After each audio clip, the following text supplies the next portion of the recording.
Hi, welcome to How to Draw Simple.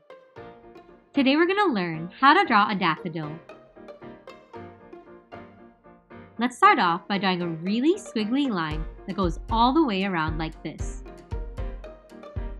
These are the ruffles on the edge of the inner trumpet-shaped petal of the daffodil.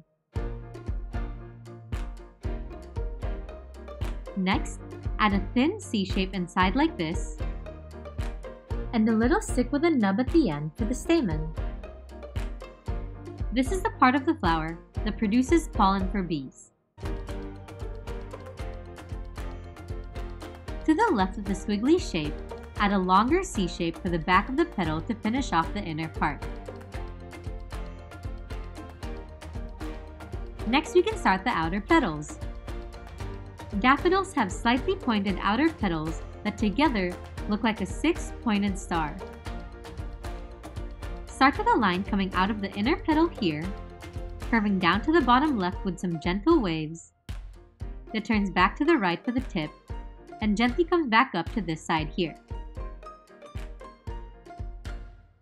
Do that again on the bottom right side. A gentle swoop coming out to the right, a tight turn for the tip, and coming back towards the middle. And one more time on top, come out, a tight turn, and back to the middle.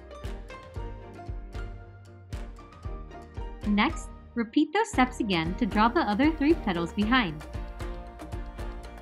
Did you know that daffodils are one of the first flowers to bloom in the spring? When you see them, you know that warm weather is on its way. Lastly, we can draw the stem with two lines coming down from here.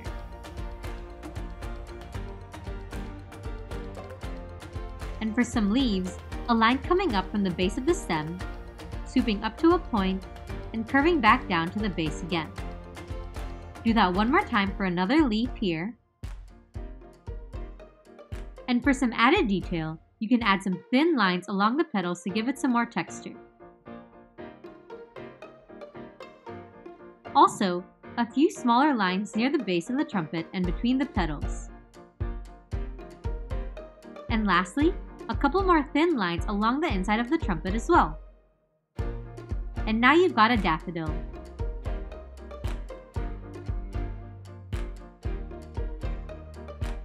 Let us know in the comments what you think we should draw next. And be sure to check out these videos for more.